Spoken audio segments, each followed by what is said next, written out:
இயேசு கிறிஸ்துவின் நாமத்தில் அன்பின் வாழ்த்துக்கள். பிரியமானவர்களே, கடந்த மாதம் முழுவதும் கர்த்தர் ஆச்சரியமாய் அதிசயமாய் நம்மையும் நம்முடைய குடும்பத்தையும் நடத்தினார். கடந்து வந்த இந்த ஒரு மாதங்களை திரும்பி பார்ப்போம். எவ்வளவு பலவீனம் இருந்துச்சு, எவ்வளவு நெருக்கம். ஆனாலும் ஆண்டவர் அழகாய் ஆச்சரியமாய் நம்மை சுமந்து கொண்டு வந்தார். எவ்வளோ விபத்துகள் வந்தது. திடீரென ஏற்பட்ட ஒரு விபத்து இமை பொழுதுல எப்படியோ நடக்க வேண்டிய சம்பவங்கள் எல்லாம் தலைகீழாக மாறியது. கர்த்தர் பாதுகாத்தார், பராமரித்தார்.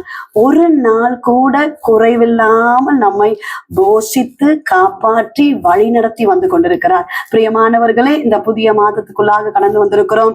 என் கூட ஆண்டவர் என்ன பேச போகிறார் என்ற எதிர்பார்ப்போடு நீங்கள் காத்து கொண்டிருக்கிறீங்க.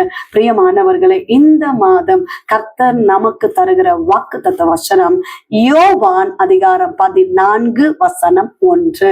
உங்கள் இருதயம் கலங்காதிருப்பதாக தேவனிடத்தில் விசுவாசமாயிருங்கள், என்னிடத்திலும் விசுவாசமாயிருங்கள்.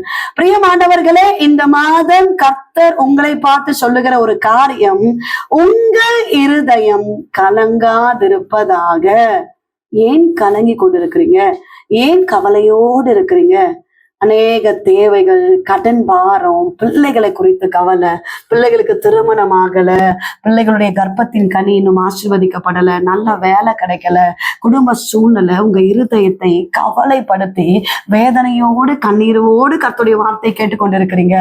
பிரியமானவர்களே, உங்கள் இருதயம் கலங்காதிருப்பதாக தேவனிடத்து விசுவாசமாயிருங்கள், என்னிடத்திலும் விசுவாசமாயிருங்கள் என்று கர்த்தர் சொல்லுகிறார். பிரியமானவர்களே, நம்ம இருதயம் கலங்கும் போது, நம்ம ஏதோ ஒரு காரியத்தை குறித்து கவலையோடு இருக்கும் போது நம்மளால ஜெபிக்க முடியாது, வேத வசனங்களை எடுத்து வாசிக்க முடியாது.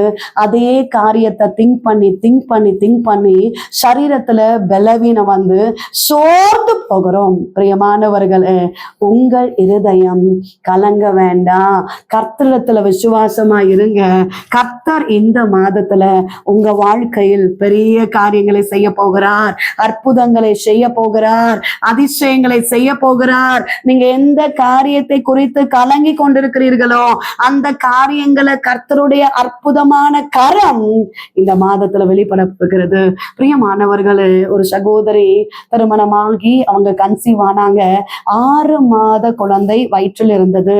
அந்த குழந்தைக்கு சில குறைபாடுகள் ஸ்கேன் ரிப்போர்ட்ல பார்க்கும்போது சில குறைபாடுகள் இருந்ததுனால டாக்டர் எல்லாம் சொல்லிட்டாங்க, அந்த குழந்தை பிறந்தாலும் அது ஏதோ ஒரு குறைபாடோடு தான் இருக்கும், இந்த குழந்தை வேண்டாம், அந்த குழந்தையை நம்ம அழித்து விடுவோம் அப்படின்னு சொல்லி டாக்டர் எல்லாம் சொல்லிட்டாங்க.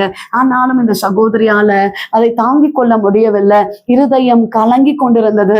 வேதனையோடு இருக்க ஆரம்பித்தார்கள். குடும்பத்தார் எல்லாரும் சொல்லிட்டாங்க, இது ப்ராப்ளத்தோடு தானே இருக்கு, இந்த குழந்தையை நம்ம அழித்து விடலாம் அப்படின்னு. இந்த சகோதரியால் அதை ஏற்றுக்கொள்ளவே முடியவில்லை.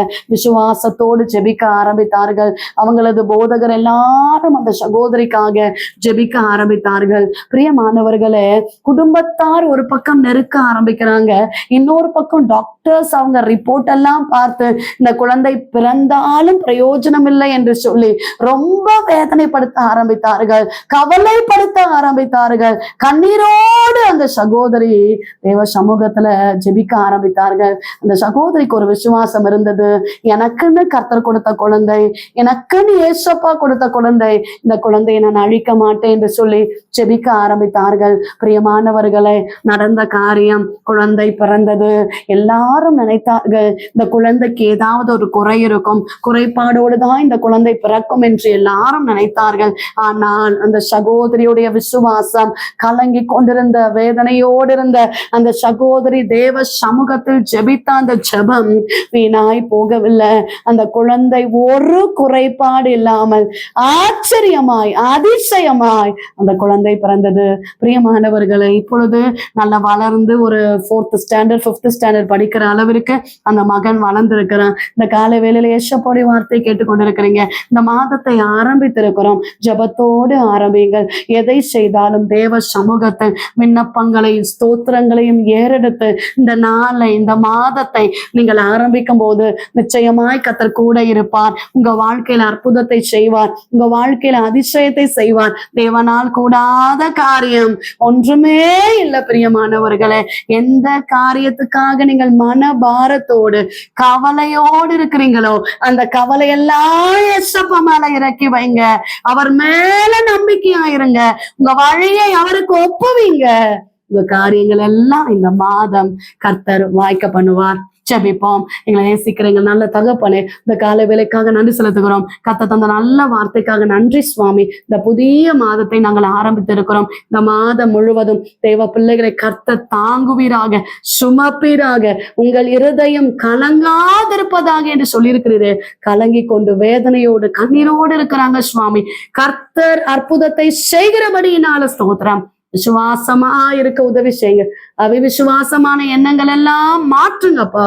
கர்த்தாவே, கடந்த மாதம் முழுவதும் தூக்கி சுமந்தீரே, நன்றி சுவாமி. ஆச்சரியமாய் நடத்தீரே, உமக்கு நன்றி. திருமணமாக வேண்டிய பிள்ளைகளை கர்த்தர் ஆசீர்வதிங்க. கற்பத்தின் கனிக்காக காத்திருக்கிற பிள்ளைகளை ஆசீர்வதிங்க. கர்ப்பிணிகளை ஆசீர்வதிங்க. நல்ல வேலை வாய்ப்புக்காக காத்திருக்கிறாங்கப்பா. கர்த்தர் ஆசீர்வதிக்கிறபடியினால ஸ்தோத்திரம். செய்கிற வேலைகள், வருமானங்கள், தொழில்கள், வியாபாரங்கள் எல்லாம் ஆசீர்வதிங்க. கடன் பாரங்கள், நெருக்கங்கள், பிரச்சனைகள் மாறட்டும். குடும்பங்கள்ல சமாதானம் உண்டாகட்டும். கவலைகள், வேதனைகள், பாரங்களை மாற்றுங்கப்பா. இப்பொழுதே ஒரு சமாதானம் உண்டாகட்டும். இந்த மாதம் முழுவதும் கர்த்தர் தூக்கி சுமப்பீராக.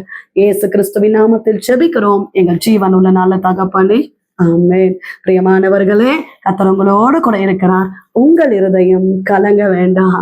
அவரிடத்துல விசுவாசமா இருங்க. உங்க காரியங்களை அவர் பார்த்து கொள்வார். நிச்சயமாகவே சொல்லுகிறேன், கர்த்தர் உங்களோடு கூட இருக்கிறார். நீங்கள் ஜெபிக்கிற ஜெபம் ஒரு நாளும் வீண் போகாது. உங்களுக்காக, உங்களுடைய ஜெப விண்ணப்பங்களுக்காக நாங்க ஜெபிக்கிறோம். நீங்களும் எங்களுக்காக, எங்களுடைய ஊழியங்களுக்காக ஜெபித்துக் கொள்ளுங்கள். டிவோஷன் மூலமாய் உங்களோடு ஆண்டவர் பேசுகிறதை பகிர்ந்து கொள்ளுங்கள். இந்த வார்த்தை அநேகருக்கு பிரயோஜனமா இருக்குமே என்றால் அநேகருக்கு ஷேர் பண்ணுங்க. God bless you.